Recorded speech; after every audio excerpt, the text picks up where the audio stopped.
talk about spending for a moment. As House Speaker Mike Johnson's plan to push President Trump's ambitious agenda through the Congress has now hit something of a snag. Johnson forced to delay an initial vote advancing legislation on border enforcement, energy, and extending the tax cuts because not all of the Republicans apparently are seeing eye to eye on this.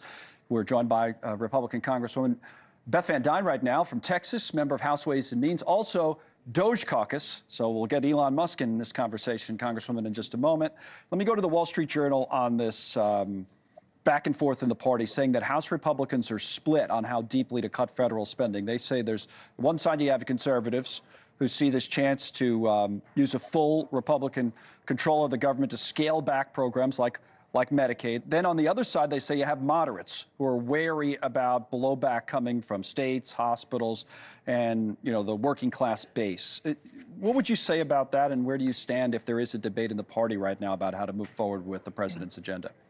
I think, of course, you're going to see this. We don't all have the same district. We're not all from the same state. We're not all going to be affected equally. So, yes, you would expect your representatives to be debating and fighting for what's best for their district.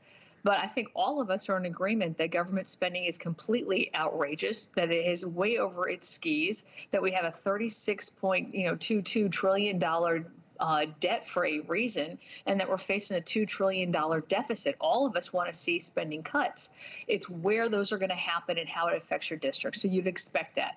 I consider myself a fiscal hawk. I have been ever since I was a local elected official, and I want to do what we can to get back to pre-pandemic level spending. I think that's where we actually should start, is looking at that. And if it's waste, fraud, and abuse are the low-hanging fruit, and we're looking, at the DOGE Caucus, the DOGE Committee, the Department of DOGE that's being created to do that, that's a good place to start. It's interesting because there's a kind of widespread theoretical agreement on a lot of that, where people say, well, we need to get government spending under control. Yeah. Everybody's been talking about it for probably generations, but definitely in this generation. And there's been a lot of kind of blue ribbon panels on it. Now Elon Musk is involved. You mentioned DOGE. Headline, Musk tightens his grip on the federal government, and Democrats are raising alarms. There's been a lot this week, as the AP says, Musk is rapidly consolidating control over large swaths of the government with the president's blessing, and in doing so, sidelining career officials and gaining access to sensitive databases and dismantling a leading source of humanitarian assistance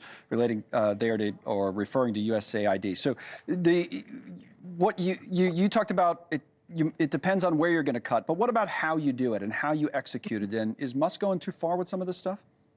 No, I think you have an advisor to the president who he trusts, who's actually shown some brilliance in the private sector and in building businesses. I think that's a good thing.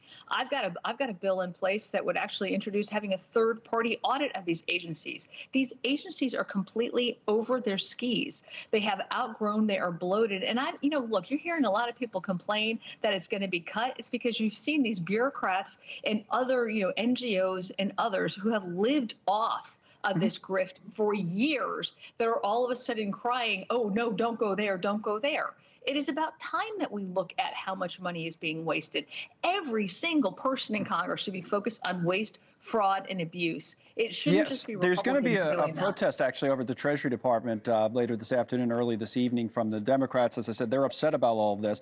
But even if people are focused on waste, fraud, and abuse, to get back to the how, just for one more question. So say you look at USAID, right, which is our foreign aid, and you say, well, you know what, to your point, this is some of the stuff they're spending money on we don't agree with, and we want to look at it again.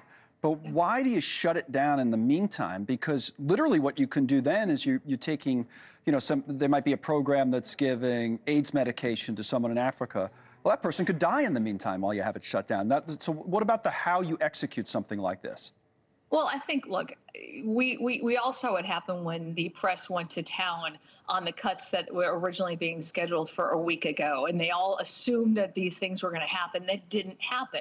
Do we know what the details are in this package yet? Or do we know that USAID has spent literally billions of dollars on grift, and that has to be stopped? Well, a lot of their employees were shut out of their email, and they weren't allowed in the building. So I think some of these programs that they're administering are not being administered. That's the point while this is being reviewed. That's what I was at, whether you think that's the right way to go about it. you're shutting it down. You're shutting it down temporarily until they figure out where the dollars are going. I don't have a problem with that. I think when you see that over 60% of USAID's budget is not going, as you mentioned, to foreign aid, that's not where it's going. It's on overhead and it's on entertainment. Thanks so much for watching. Just go to joinnn.com to find News Nation on your television provider. And don't forget to click the red subscribe button below to get more of News Nation's fact-driven, unbiased coverage.